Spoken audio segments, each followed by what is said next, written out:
So this is the first batch of Teslas to hit the UK, and you're expecting to sell 35,000 of them this year. 11 years ago, the company didn't exist. What were you thinking when you founded it? Well, when we created Tesla, we wanted to show that you could make a really compelling electric car, that you could make an electric car that was really better than a petrol car. And I think with the Model S, we've been able to achieve that. It's been rated by some of those critical reviewers in the world as being among the best, and by some the best car in the world. And what's been the biggest challenge over those 11 years, making this a thing? Over 11 years, wow, okay, that's a lot of challenges. I mean, the biggest challenge that Tesla faced was not going bankrupt in 2008, with the global financial crisis. General Motors and Chrysler went bankrupt, and we narrowly avoided bankruptcy thanks to a dedicated group of employees and investors. That was probably our most difficult moment. In the creation of this car in particular, I suppose the most challenging thing was to create a super safe car that had great performance and yet had great range as well. So the car's got a 265-mile range, despite being a luxury sedan with a tremendous amount of capability. Okay. And on that safety point, as soon as there's a small incident last year, I think, with Tesla, the press jumped on it. Do you think the reporting around it is fair? Do you feel like as soon as there's Well, I think Tesla gets a lot of attention, positive and negative. And I guess it's a bit of live by the sword, die by the sword, that everything we do seems to be amplified. And there was the whole sort of fire thing, which, even though the Model S has an incidence of fire which is 5 times less than the automotive industry. In fact, it might have, I think it's maybe the least fire-prone car on the market. Last year, it got more press than the other 500,000 gasoline car fires combined. And even though we've never had an injury, I mean, touch wood, we've never had a serious permanent injury in any of our cars ever. So nobody's died, nobody's had a permanent injury in any of our cars ever. I think there may be still some perception that our car is somehow not safe, even though it's actually the safest car on the road. And is that coming from the manufacturers? Do you feel like you're up against these big established incumbents and they're sort of scared, they're taking swipes at you? Some of them do take swipes, yeah. And I suppose that's natural for competitors. Yeah, but I think the truth wins out in the end, particularly these days with the internet. People are able to search and compare, and with 5 minutes of research, you can get to the truth very quickly. Yeah. You're very quick to come back online as well, occasionally when it's... Yeah. Are you monitoring? Are you quite thin-skinned about this stuff? Well, I mean, I really care about Tesla and about the Model S and everything, so it's hard to be dispassionate about that. It's a lot of blood, sweat, and tears from a lot of people. And I mean, particularly if the criticism isn't accurate, it's sort of like the Model S it's like your child. It's like let's say your child goes into a competition and loses, but not on the merits. Yeah. Then you'd be pretty angry about that, or if somebody disparages your child in a way that's false. I mean, there are honest criticisms to be had, certainly, but it's difficult to take false criticism of something you care about. Yeah. And so it's taken a new company against the incumbents. It's also in terms of green thinking, we had a lot of talk in the UK about green thinking. It's kind of slipped off the agenda. Why is it taking a private company to bring it back to the agenda? And is the government really thinking about this enough? Have you found out that you're kind of fighting against this? Well, I mean, governments around the world certainly make a lot of noise about caring about the environment, but the results are not very good. particularly in automotive, that there's much less than 1% of new cars made every year are electric. So this year there'll be 90-something million cars made a year. So rounded off, say 100 million new cars made a year. There's about 2 billion 2 billion cars in the global fleet. Even if all cars went to all new cars produced were electric this year, it would take 20 years to replace the global fleet.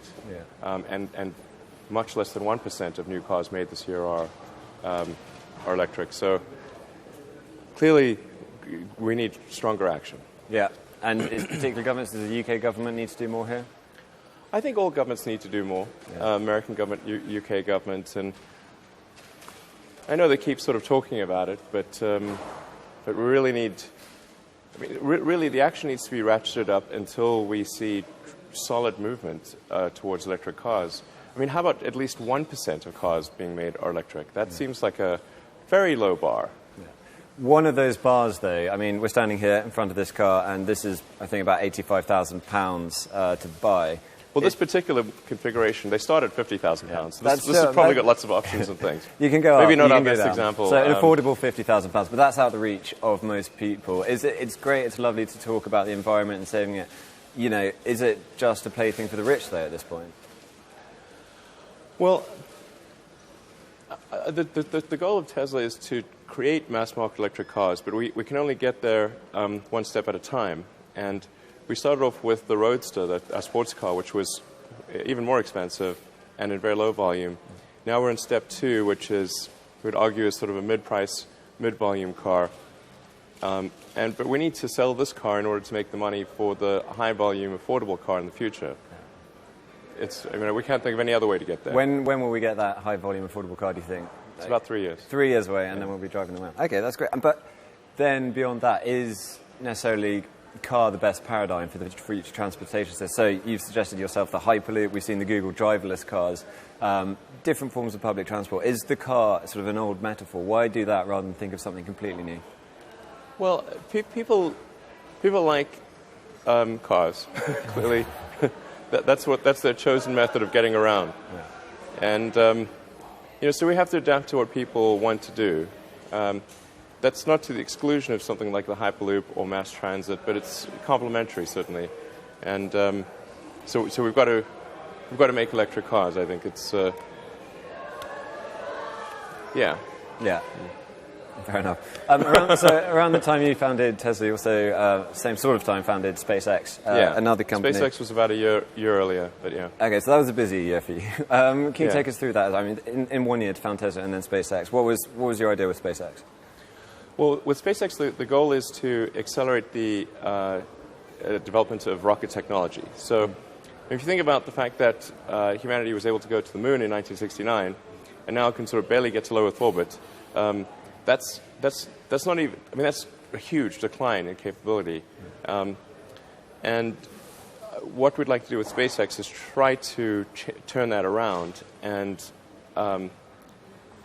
rapidly improve rocket technology to the point where maybe ultimately we could have a city on Mars and be a multi-planet species. I'm not saying SpaceX is going to do all that, but we are going to try to advance rocket technology as much as we can in that direction. And where are you now with it? What's the latest on that?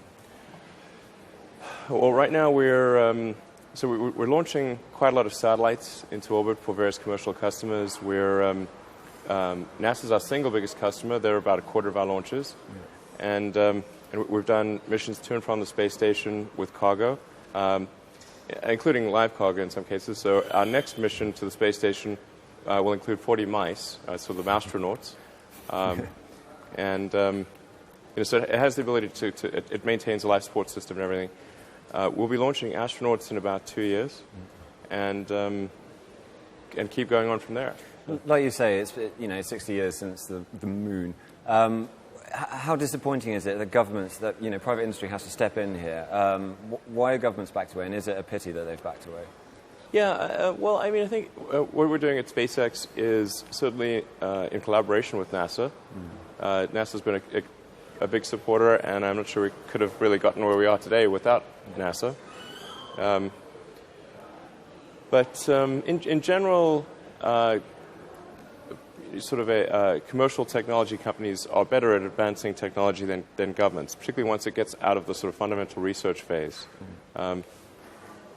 That's sort of what SpaceX hopes to be, is sort of to really drive the technology development a lot faster than would occur otherwise if it was just sort of a big government endeavor. Yeah. And are you going to go for an asteroid first or Mars first? What's the after the moon and all that? Asteroid first to Mars. Well, there's not many asteroids between here and Mars that are any, of any size. Okay. So Mars is the closest destination. Do that first. After the moon, you're either going to go to a very small asteroid or Mars. The big asteroids are between Mars and Jupiter. That's great. So you've got your eye on them already. Is there a rough date for the Mars landing in your mind? But 11 or 12 years. 11 or 12 years. Cool. That's great. But at the same time, you say private companies can step in and do this. Is there danger with the privatization of space? So people have called it the Wild West. The Wild West was famously the most ruthless example of capitalism ever. It was very hard, and a lot of people made money. Right. Is the same thing going to happen? Is this going to benefit all of us, or just the very rich who get there first? Do you mean Mars? Yeah, space in general. Not just SpaceX, but the whole privatization. Well, I think in order to create a self-sustaining city on Mars, you've got to make it as affordable as possible to go there. Otherwise, you won't get enough people. Yeah. So I think you've got to get the cost of moving to Mars roughly equivalent to a middle-class home, and then there'll be enough people who want to sell their house on Earth and move to Mars. Yeah. I think that's sort of the key threshold for it to become a self-sustaining colony, if you will. Kind of like the English colonies in the Americas, which started out with a lot of sort of basically rich people and the British government sponsoring people to go over, but eventually, anyone could go over. So it's the same sort of thing as, in the UK, Richard Branson with Virgin Galactic. Do you sort of see that as you're doing a similar thing there? No, we're pretty different from Virgin Galactic. Virgin Galactic is sort of more oriented towards entertainment, and having a sort of a quick, fun ride. So not as serious as SpaceX? Yeah, it's right. I mean, SpaceX is sort of more Martian colonization. Whereas Virgin Galactic, at least in its initial efforts, is sort of trying to give you kind of 5 minutes of weightlessness. It's different thing. Different thing. Great. And last question.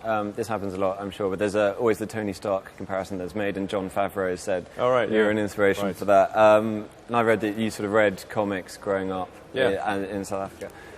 Do you ever see yourself as a bit of a superhero? Is that what you think? Not really. No.